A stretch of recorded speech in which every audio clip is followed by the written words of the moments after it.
Hello, कधी कधी कधी देर आई पर दुरुस्त आई.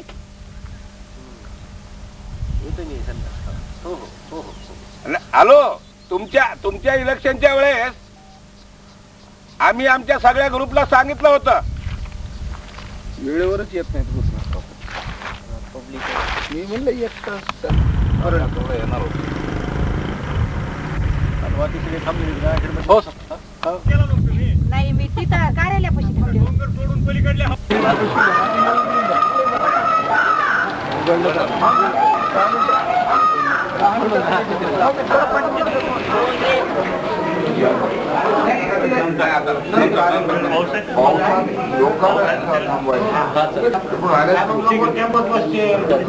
लोक आधी जेवण नको, आधी लोकांचं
एक मिनिट.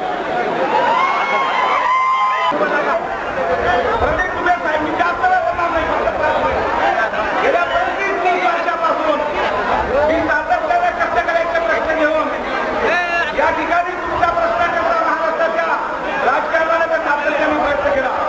मी ज्या पक्षात काम करत होतो त्या पक्षामध्ये अजून काही प्रश्न सुटतील असं त्यावेळेस वाटलं नाही.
काँग्रेसची राजवट मी बसवून टाकल्याशिवाय.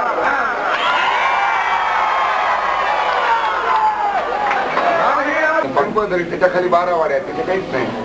मोठं गाव असतंय, तुमचा इसाद आहे, त्याच्या खाली वाड्या आहेत, त्यामुळे त्या वाड्यांचा विकास झालेला नाही. त्यामुळे त्या छोट्या गावांच्या पर्यंत विकास पोहोचतो.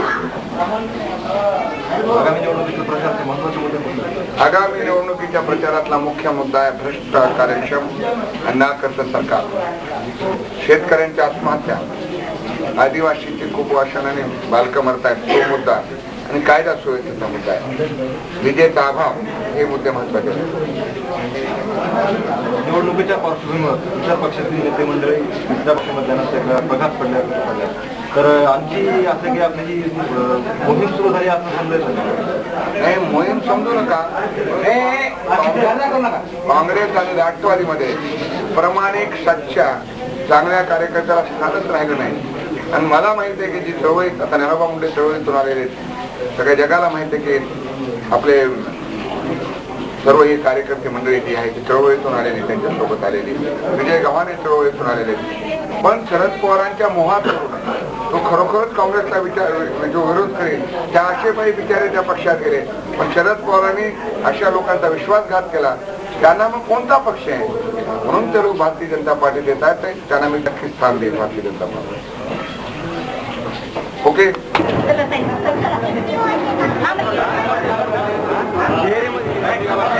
चला.